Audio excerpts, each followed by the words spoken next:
Hello comics fans, कैसे हैं आप लोग। इंडियन कॉमिक्स गॉड आप सभी कॉमिक्स फैंस का अपने चैनल में स्वागत करता है। दोस्तों, इस बार मैं आपके लेकर आया हूं सुपर कमांडो ध्रुव की एक महारोमांचकारी कॉमिक्स जिसका नाम है महामानव। तो चलिए दोस्तों शुरू करते हैं। मनुष्य अपने अधिक विकसित दिमाग के कारण ही पृथ्वी का सबसे श्रेष्ठ जीव है, लेकिन यह विकास अभी रुका नहीं है। समय के साथ साथ मनुष्य का दिमाग और भी विकसित होता जा रहा है और इसी विकास की अंतिम सीढ़ी है महामानव, जो अपनी मानसिक शक्तियों से मौसम को बदल सकता है, तारों को हिला सकता है और किसी के भी दिमाग को अपने कब्जे में ले सकता है। इस वक्त तुम्हारा दिमाग मेरे वश में है लड़के, और बिना मेरी इजाजत के तुम पलके तक नहीं झपका सकते हो। ओह, यह सच कह रहा है। मेरा पूरा बदन जड़ हो गया है। आज मेरा दिमाग मेरा ही कहना नहीं मान रहा है। संसार का सबसे वीरान इलाका अगर कोई है तो वह है उत्तरी ध्रुव का बर्फीला इलाका। लेकिन अब यहाँ की अनछुई बर्फ पर भी मानव के पैरों की छाप पड़ने लगी है, और इन पैरों में भारतीय पैर भी शामिल है। हमारे नए स्टेशन के लिए यह स्थान कैसा है नारायणन? बहुत अच्छा। यह स्थान थोड़ी ऊंचाई पर भी है कैप्टन सिंह। इससे हमको दूर दूर तक सर्वेक्षण करने में काफ़ी आसानी रहेगी। लेकिन यह देखिए कैप्टन, यह तो ग्रेफाइट है, यानी यानी ज्वालामुखी का जमा हुआ लावा। हाँ सर, मेरा ख्याल है इस समय हम एक मृत ज्वालामुखी के ऊपर खड़े हैं। तुम ठीक कह रहे हो राघव, लेकिन यह ज्वालामुखी अब मर चुका है। दोबारा इसके फट पड़ने की संभावना लगभग शून्य है। हम अपना स्टेशन यहीं पर बनाएंगे, और शीघ्र ही एसिटिलीन टॉर्चों की तेज गर्मी बर्फ को तेजी से पिघलाने लगी। बर्फ की कठोर सतह पर लोहे के गर्डर गाड़ने के लिए गड्ढे बनने लगे, और तभी पूरी जमीन हिल उठी। यह क्या? भूकंप! भूकंप तो नहीं आ रहा। लेकिन आने वाली मुसीबत भूकंप जितनी मामूली नहीं थी। इस मुसीबत का एक सर था, और साथ में पूरा शरीर भी। हे भगवान, अब तो तू ही रक्षा करना। लेकिन लेकिन कैप्टन सिंह, यह तो एक मांसाहारी डायनासोर है, टाइटेनोसॉरस रेक्स। लेकिन यह यहाँ कैसे? राघव, तुम तुरंत संदेश भेजो भारत को। इसके आगे कैप्टन सिंह को बोलने का मौका नहीं मिला, और न ही नारायणन को। या! Hello hello India, headquarter North Pole mission, हमने यहाँ पर एक डायनासोर। टाइरेनोसॉरस को अपनी सदियों पुरानी भूख शांत करनी थी, और राघव के पास अब डरने का वक्त भी नहीं बचा था। भूख शांत हो जाने के बाद भयानक डायनासोरस एक तरफ बढ़ा और दो पैरों के पास पहुंचकर पालतू कुत्ते की तरह शांत हो गया। और वहां से हजारों किलोमीटर दूर राजनगर के कमांडो हेडक्वार्टर्स में, कैप्टन, हमारे ट्रांसमीटर पर कोई अजीब सा संदेश आ रहा है। क्या? सुनो, हमारा ऑटोमेटिक टेप रिकॉर्डर संदेश दोबारा सुना रहा है। Hello India, headquarter North Pole mission, हमने यहाँ पर एक डायनासोर। डायनासोर? और आज के युग में इसका क्या मतलब हो सकता है? ज़्यादा माथापच्ची करने की जरूरत नहीं है करीम। नॉर्थ पोल मिशन के हेडक्वार्टर पहुंचकर 1 मिनट में सब समझ में आ जाएगा। और वैसे भी उन तक यह मैसेज तुरंत पहुंचाना बहुत आवश्यक है। और लगभग आधे घंटे बाद, hello India, headquarter North Pole mission, हमने यहाँ पर एक डायनासोर। बस हमारे ट्रांसमीटर ने इतना ही संदेश ग्रहण किया है सर। ये संदेश तो हमारे ट्रांसमीटर पर भी आया है, और यह हमारे नॉर्थ पोल मिशन के रेडियो मैन राघव की आवाज़ है। लेकिन इस संदेश का क्या मतलब हो सकता है? डायनासोर, और वो भी इस युग में? यह तो असंभव है। बात तो सही है सर। जहाँ तक मैं जानता हूँ, डायनासोर आज से लगभग 150 करोड़ साल पहले इस पृथ्वी पर पाए जाते थे।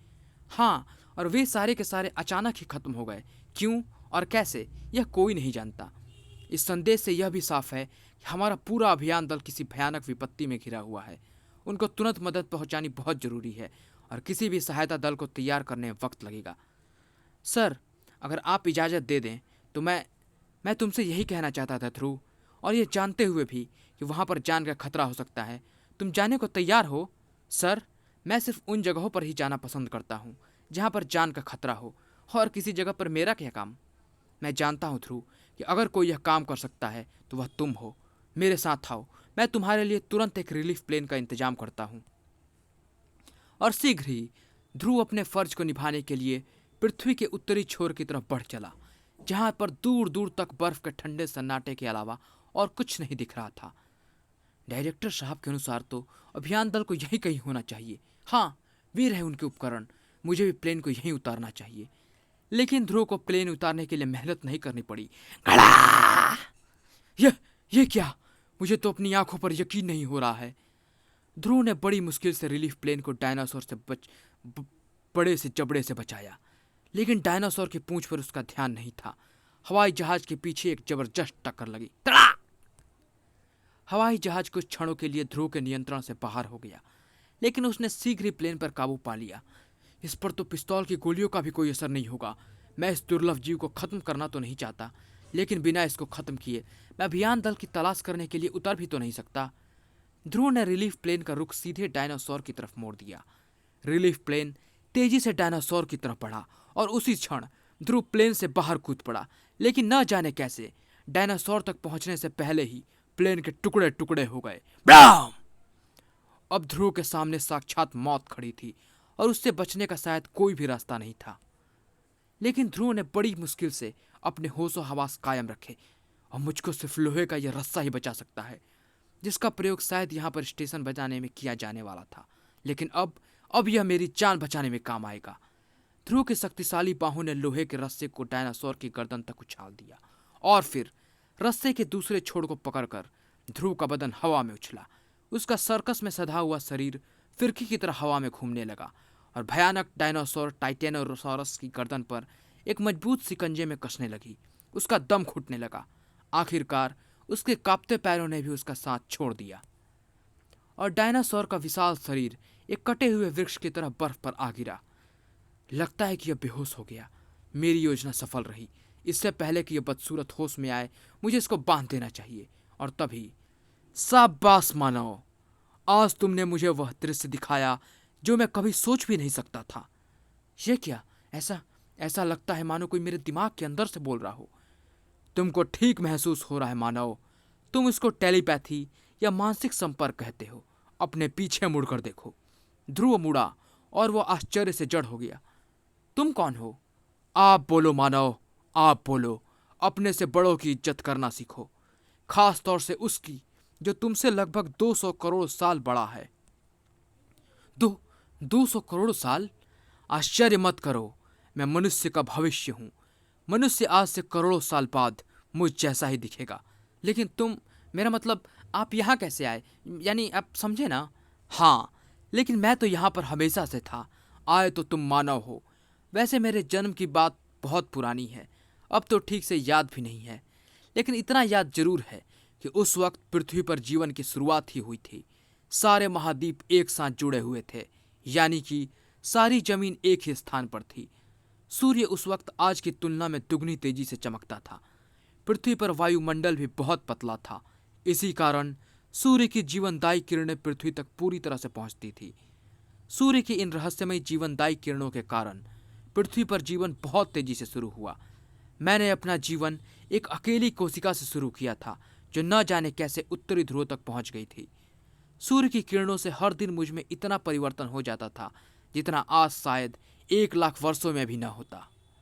न जाने कितने चरणों से गुजरकर मैं आखिरकार मानव रूप में पहुंचा। लेकिन मेरा विकास यहीं समाप्त नहीं हुआ।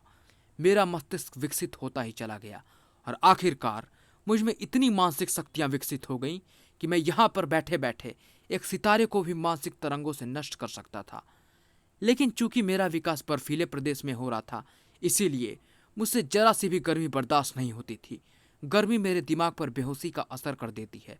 इसीलिए मुझे पृथ्वी के गर्म प्रदेशों में विकसित हो रहे प्राणियों के बारे में कोई जानकारी नहीं थी।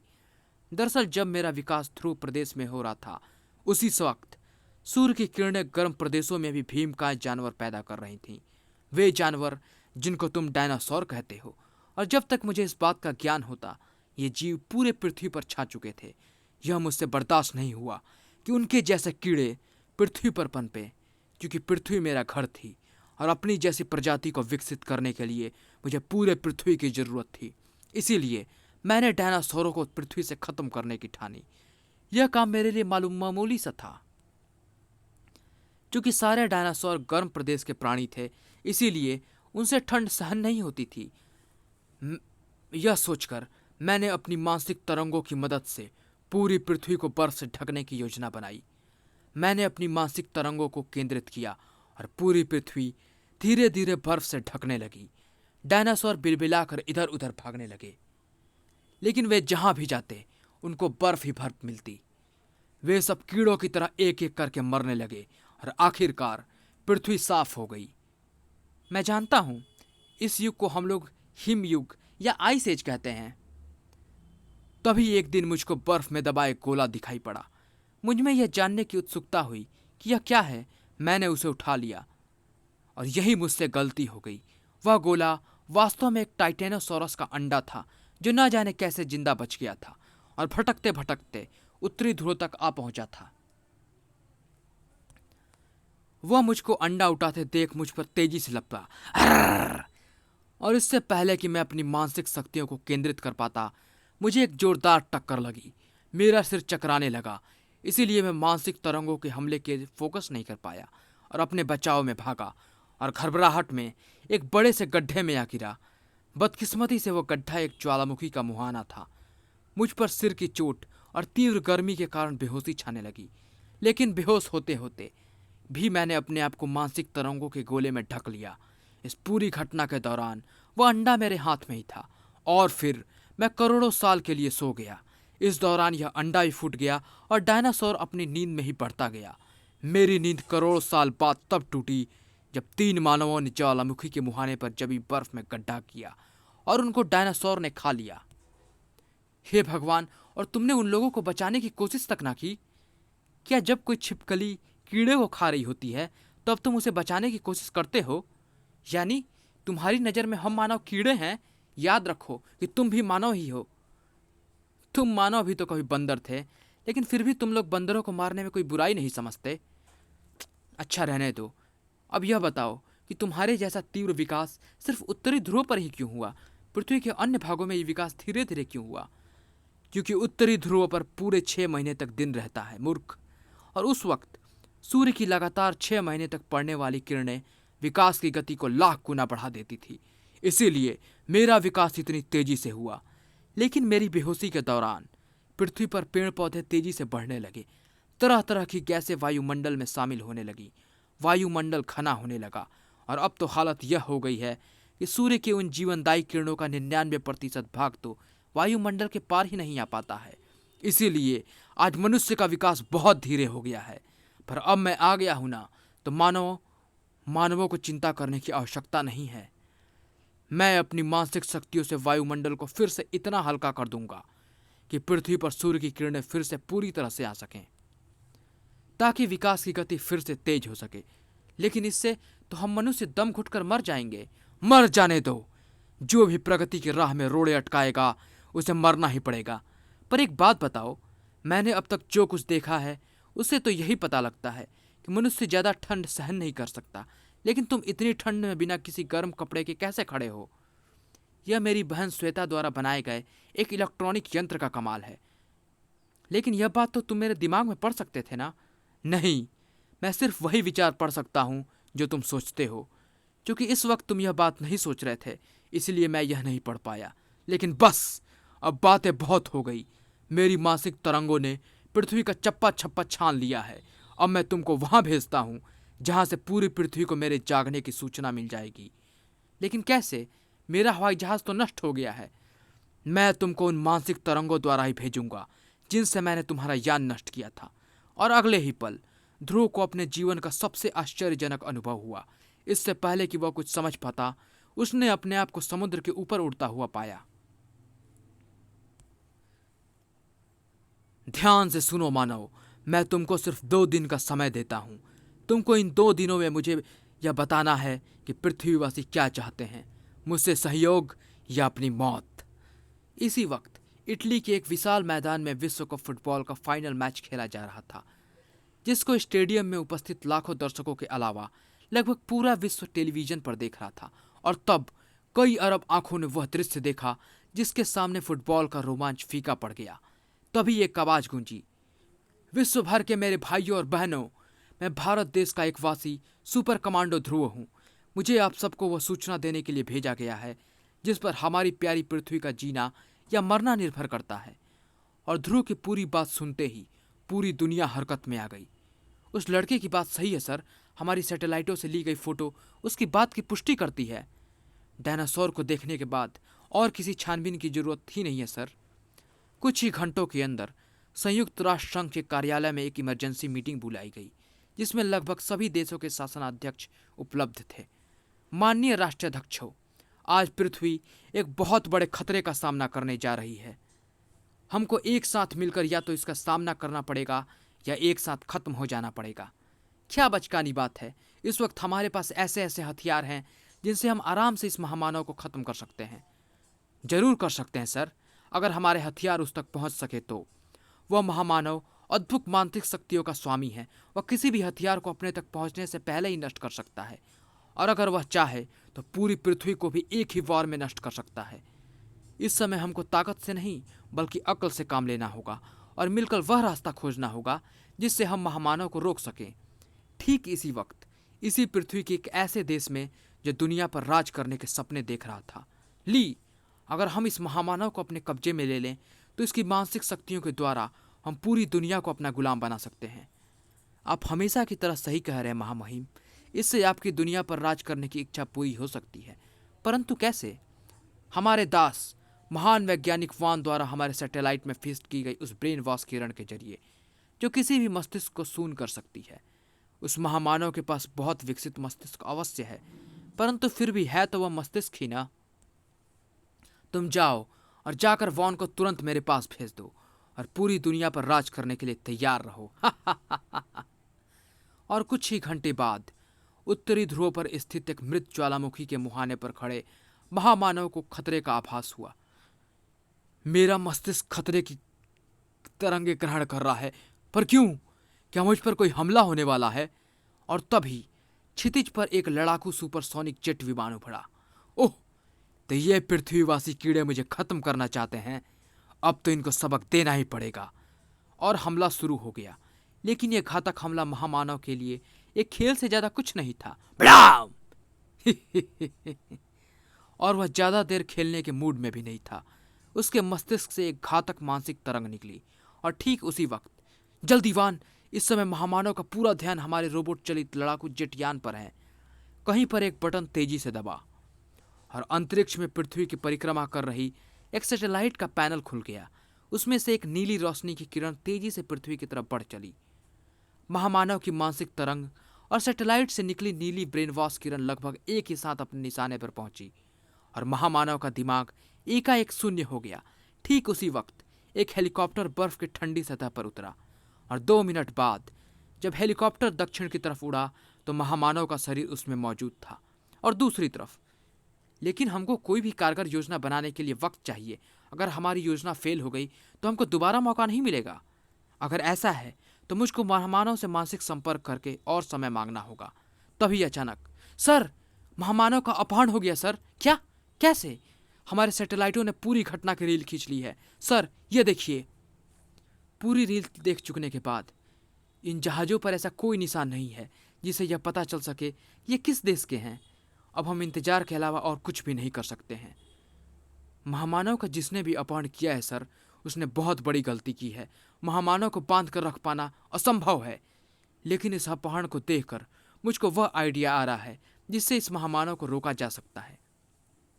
और कहीं दूर महामानव एक खतरनाक हथियार बनने जा रहा था। यह होश में तो नहीं आ जाएगा वान? नहीं महामहिम, हमने इसको ब्रेन वॉश किरण की जो मात्रा दी है उससे तो एक पूरे शहर को जिंदगी भर के लिए ब्रेन वॉश किया जा सकता है। और फिर ये स्पेशल हार्मोन्स इसके दिमाग में प्रविष्ट होने के बाद इसका अपने दिमाग पर कोई वश नहीं रहेगा। इसके बाद यह महामानव सिर्फ आपके ही आदेश मानेगा महामहिम। सच? तो फिर जल्दी करो, देर क्यों कर रहे हो? लेकिन वान को महामानव की मानसिक शक्तियों का कतई अंदाजा नहीं था, क्योंकि महामानव का मस्तिष्क जाग रहा था और उसको पूरी स्थिति समझने में क्षण भर भी नहीं लगा। ओह, तो इन मानवों ने मुझे किसी प्रकार अचेत करके बंदी बना लिया है। और फिर कमरे में तूफान फट पड़ा। वान का इंजेक्शन वाला हाथ कंधे से उखड़कर दूर जा गिरा। अब तानाशाह की बारी थी। मानसिक तरंगों के एक झटके से वार से ही महामहिम तानाशाह का शरीर आग की लपटों में घिर गया। बचाओ बचाओ! महामानव को बांधने वाले स्टील के मजबूत पट्टे कच्चे धागों की तरह टूट गए। महामानव कमरे से बाहर निकला। अब तक उसका क्रोध भड़क चुका था और अब उसको रोकना असंभव था। इमारत से बाहर निकलकर क्रुद्ध महामानव ने अपना पहला निशाना इमारत को ही बनाया, और इससे पहले कि इमारत का मलबा पूरी तरह से गिर जाता, महामानव ने ऊपर की तरफ देखा और पृथ्वी की परिक्रमा कर रहा उपग्रह अपने ब्रेन वॉश यंत्र सहित चूर चूर हो गया। परंतु महामानव का क्रोध अभी शांत नहीं हुआ था। इन मानव कीड़ों को ऐसा सबक देना चाहिए जिससे यह मुझ पर दोबारा हमला करने का साहस ना कर सकें। महामानव के हाथ हवा में उठे और देखते ही देखते आसमान का रंग काला हो गया। उनमें से एक भयंकर बवंडर नीचे धरती पर उतरा और निर्दोष नागरिकों पर कहर बनकर टूट पड़ा। इमारतें ताश के पत्तों के घरों की तरह ध्वस्त होने लगी। ट्रकों जैसे भारी वाहन भी कागज के हवाई जहाजों की तरह हवा में उड़ने लगे। समुद्र से उठती 100-100 फुट ऊंची लहरों ने तटवर्ती इलाकों में तांडव मचा दिया। ओह, एकदम से गर्मी हो गई है। मेरा मस्तिष्क धीरे धीरे सुन्न हो रहा है। मुझको ठंडक चाहिए, ठंडक, ठंडक, ठंडक। और एकाएक आसमान की रंगत सफेद हो गई। धुंध के परतों के अंदर से बर्फ के गोले गिरने शुरू हो गए। बवंडर से बेघर हुए नागरिक खून जमा देने वाली बेसमय ठंड से नीले पड़ने लगे। संयुक्त राष्ट्र में यह खबर पहुंचते देर नहीं लगी। आइए सर, हमने महामानव का पता लगा लिया है। सच? लेकिन उसने चारों तरफ तबाही फैला दी है सर। हमारी वीडियो स्क्रीन पर धूल और धुएं के अलावा कुछ नहीं दिख रहा है। और फिर कम्युनिकेशन रूम में, ओह, वही हुआ जिसका मुझे डर था। महामानव के इस अपहरण ने इतना क्रोधित कर दिया है कि अब को उसको विनाश के अलावा और कुछ भी नहीं सूझ रहा है। हमारे पास वक्त नहीं है सर। इस मुसीबत को अब भी अगर न रोका गया तो फिर कोई जिंदा नहीं बचेगा। मुझे तुरंत जाना होगा। महामानव के अपहरण से आइडिया लेकर तुमने जो प्लान बनाया है ध्रुव, वो है तो बहुत बढ़िया, लेकिन क्या सर? लेकिन इसमें तुम्हारी जान को भी खतरा हो सकता है बेटे। अब हमारे पास कोई और फुल प्रूफ योजना बनाने का वक्त नहीं है। और फिर जहां अरबों जानें दांव पर लगी हों, वहां पर मेरी एक जान की क्या कीमत है सर? और 5 मिनट बाद ध्रुव ने अपनी योजना पर अमल करना शुरू कर दिया। महामानव, महामानव, यह विनाश रोक दो। मैं पृथ्वीवासियों का संदेश लेकर तुमसे मिलने आ रहा हूं। और वहां से हजारों किलोमीटर दूर विनाश फैला रहा महामानव एकाएक ठिठक गया। तुम तुरंत मुझे वहीं उत्तरी ध्रुव पर स्थित मृत ज्वालामुखी के मुहाने पर मिलो। ठीक है मानव, मैं तुमको स्वयं ही बुला रहा हूं, परंतु ध्यान रखना, अगर तुमने कोई चालाकी करने की कोशिश की तो पूरी मानव जाति पछताएगी। और अगले ही पल एक रोशनी के घेरे ने ध्रुव को हवा में उठा लिया। बेस्ट ऑफ लक ध्रुव, हम लोग यहाँ पर एकदम तैयार हैं। ध्रुव का शरीर तेजी से उत्तरी ध्रुव की तरफ बढ़ने लगा। अगर मैं अपने दिमाग को एकदम शून्य रखूं तो महामानव मेरे विचार नहीं पढ़ पाएगा, वरना अगर उसने मेरे विचार पढ़कर हमारी योजना जान ली तो वह सतर्क हो जाएगा और हमारी योजना बेकार हो जाएगी। कहो मानव, पृथ्वीवासी क्या चाहते हैं? मुझसे सहयोग करके अपना विकास या मुझे क्रुद्ध करके अपना विनाश? लेकिन और यहीं ध्रुव से चूक हो गई। लेकिन मैं तुम्हारा दिमाग नहीं पढ़ पा रहा हूं, क्योंकि तुम्हारा दिमाग एकदम विचार शून्य है। पर क्यों? यानी तुम मुझसे कुछ छुपाना चाहते हो? ध्रुव समझ गया कि गड़बड़ होने वाली है। वो आगे लपका, लेकिन महामानव सतर्क था। अगले ही क्षण ध्रुव पूरा बदन जड़ हो गया। इस वक्त तुम्हारा दिमाग और शरीर मेरे कब्जे में है बच्चे। अगर मैं चाहूं तो तुम्हारे मस्तिष्क को नष्ट करके तुमको एक पल में नष्ट कर सकता हूं। लेकिन मैं चाहता हूं कि तुम मानवों को अपनी योजना के कारण अपनी आंखों से मरते देखो। और अब मैं यह देखना चाहता हूं कि तुमने मुझे मारने के लिए क्या योजना बनाई है। और दूसरी तरफ सारा काम ध्रुव की योजना के अनुसार ही हो रहा था। समय हो गया है जनरल, मिसाइलें छोड़ो। एक बटन दबा और अलग अलग सैनिक अड्डों से 4 न्यूक्लियर मिसाइलें उत्तरी ध्रुव की तरफ बढ़ने लगी। महामानव को तुरंत इस आने वाले खतरे का आभास हो गया। तो तुम्हारी योजना मुझे मिसाइलों से खत्म करने की थी, क्यों? अब तुम मेरी योजना देखो। महामानव के सोचने भर की देर थी और मिसाइलों को कंट्रोल कर रहे जनरल का दिमाग शून्य हो गया। हालांकि यह कोई जान नहीं पाया। एक काम पूरा हुआ और मिसाइलों की बारी है। उत्तरी ध्रुव की तरफ बढ़ती मिसाइलों से मानसिक तरंगों के 4 वार टकराए और मिसाइलों के रुख 4 अलग अलग दिशाओं में मुड़ गए। अब ये मिसाइलें मानवों की बस्ती में वह तबाही मचाएगी जिसे तुम सब हमेशा याद रखोगे। लेकिन महामानव के ध्रुव की जबरदस्त इच्छा शक्ति का आभास नहीं था, क्योंकि ध्रुव के दिमाग का एक भाग अभी भी ध्रुव के अपने वश में था। मुझे तुरंत ही कुछ करना होगा, वरना सब कुछ खत्म हो जाएगा। महामानव इस वक्त अपनी मानसिक शक्ति के एक भाग को मिसाइल को मोड़ने के लिए इस्तेमाल कर रहा है और उसकी पकड़ मुझ पर कुछ ढीली है, लेकिन मुझे अपने शरीर को इंच भर भी हिलाने के लिए अपनी पूरी इच्छा शक्ति की आवश्यकता है और मेरा दिमाग मुझे अपनी उंगलियां तक हिलाने नहीं दे रहा है। और कहीं दूर पर एक मिसाइल प्रशांत महासागर में स्थित एक निर्जन द्वीप पर गिरी। उस द्वीप का नामो निशान तक मिट गया। बाकी बची 3 घातक मिसाइलें भी धरती के अन्य भागों की तरफ बढ़ रही थी। तबाही और मौत सिर्फ कुछ ही मिनटों की दूरी पर थी। दूसरी तरफ अपनी इच्छा शक्ति को एकत्रित कर रहे ध्रुव के चेहरे से पसीने के नाले बह रहे थे और आखिरकार उसकी मुट्ठी छूट गई और टेनिस की गेंद जितना एक बड़ा काला गोला सदियों से सोए ठंडे ज्वालामुखी के अंदर तेजी से गिरने लगा। काला गोला जो वास्तव में एक मिनी परमाणु बम था। और कुछ ही क्षण बाद ज्वालामुखी के अंदर एक जबरदस्त धमाका हुआ। गर्म लावे को दबाने वाली भारी पत्थरों की मोटी परत के टुकड़े टुकड़े हो गए और दहकता लावा तेजी से ऊपर बढ़ने लगा। ज्वालामुखी के आसपास का तापमान बढ़ने लगा और महामानव को वातावरण गर्म होता महसूस हुआ। जैसे जैसे गर्मी बढ़ने लगी, महामानव का दिमाग बेहोशी में डूबने लगा। ये क्या? ज्वालामुखी तो फटने वाला है। मुझे अपने मानसिक तरंगों द्वारा इसे फटने से रोकना चाहिए, लेकिन फिर मिसाइलों पर मेरा नियंत्रण नहीं रहेगा। ओह, मैं क्या करूं? हाँ, मुझ पर इसकी पकड़ ढीली हो रही है।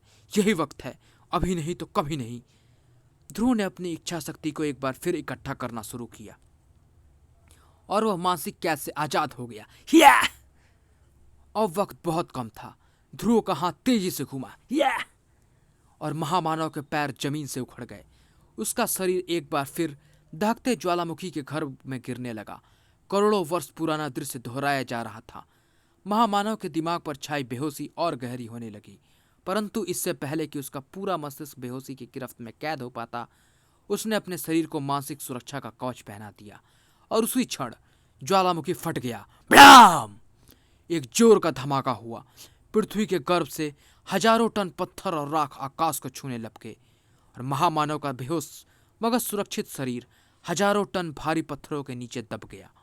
और ऊपर ध्रुव ने मानव जाति को तो बचा लिया था, परंतु उसका स्वयं बच पाना मुश्किल था। कहीं और मिसाइलें अब अपने निशाने से कुछ ही क्षण दूर थी कि तभी मिसाइलों के कंट्रोल पैनल पर बैठे जनरल का दिमाग महामानव की मानसिक कैद से आजाद हो गया। जनरल, ये तुम क्या कर रहे हो? हमारी 3 मिसाइलें लंदन, मॉस्को और दिल्ली की तरफ बढ़ रही हैं। सॉरी सर, मेरा दिमाग मेरे वश में नहीं था। मैं तुरंत मिसाइलों को अंतरिक्ष की तरफ मोड़ देता हूँ। महानगरों की गगनचुंबी इमारतों को लगभग छूती हुई घातक मिसाइलें अंतरिक्ष की तरफ मुड़ गईं और अंतरिक्ष में पल भर के लिए 3 सूर्य चमके। अब पृथ्वी सुरक्षित थी, लेकिन ध्रुव नहीं। उत्तरी ध्रुव पर दहकता लावा बर्फ को भाप में बदलता हुआ ध्रुव की तरफ बढ़ रहा था। बर्फ की मोटी सतह पतली होती जा रही थी और आखिरकार ध्रुव के पैरों के नीचे की बर्फ की सतह ने जवाब दे दिया। क्लैक! ओह, मुझे इसी बात का डर था। इतने ठंडे पानी में तो मेरा इलेक्ट्रॉनिक यंत्र भी मेरे शरीर को गर्म नहीं रख पाएगा। मेरे हाथ पैर तो अभी से सुन्न हो रहे हैं। खून का दौरा भी रुकता सा महसूस हो रहा है, पर मैं यहाँ से बाहर भी तो नहीं निकल सकता, क्योंकि गर्म लावा चारों तरफ से मेरी ओर ही आ रहा है। अब थोड़ी ही देर में मेरे दिल की धड़कन भी बंद हो जाएगी। लगता है आज मेरा अंत आ ही गया। लेकिन किस्मत ही बहादुरों का ही साथ देती है। कर्नल, वो रहा ध्रुव, वो ठंडे पानी में गिरा हुआ है। ओ माय गॉड, तुरंत रस्सी को नीचे लटकाओ। अपनी आधी चेतना में ध्रुव को महसूस हुआ कि 2 हाथ उसको सर्द पानी से बाहर निकाल रहे हैं और 5 मिनट बाद गर्म कंबल में लिपटा ध्रुव गर्मा गर्म कॉफी की चुस्कियां ले रहा था। मैंने कई लड़ाइयाँ लड़ी हैं ध्रुव, लेकिन तुम्हारे जैसा जाबाज मैंने कभी नहीं देखा। मैं तुमको सैल्यूट करता हूँ। आप तो मुझे शर्मिंदा कर रहे हैं सर। मुझे पूरा यकीन है कि अगर मेरी जगह आप होते तो आपने भी ऐसा ही किया होता। और फिर बधाई हो ध्रुव, तुम्हारा प्लान 100% कामयाब रहा। 100% तो नहीं सर, क्योंकि मेरा प्लान था महामानव का दिमाग मिसाइलों में उलझा रहेगा और इस बीच मैं अपना काम कर लूँगा। लेकिन महामानव चूंकि सतर्क था, इसीलिए वह मेरा प्लान काफ़ी हद तक समझ गया था, पर पूरा प्लान नहीं, क्योंकि सौभाग्यवश वह अंत तक यही समझता रहा कि हम उसको मिसाइलों से ही ख़त्म करना चाहते हैं, और यही वह मात खा गया। वैसे उस डायनासोर के क्या हाल हैं? हमें दुख है कि हम उसे बचा नहीं सके, लेकिन उस डायनासोर के लिए अमेरिकन सरकार ने एक नया म्यूजियम बनाने का फैसला किया है, जिसका नाम होगा ध्रुव म्यूजियम, एक ऐसे हीरो के नाम पर जिसने महामानव को ख़त्म करके पूरी मानव जाति को नष्ट होने से बचाया है। यहीं पर आप शायद गलत कह रहे हैं सर, क्योंकि मुझे पूरा यकीन है कि महामानव अभी भी जिंदा है। समाप्त।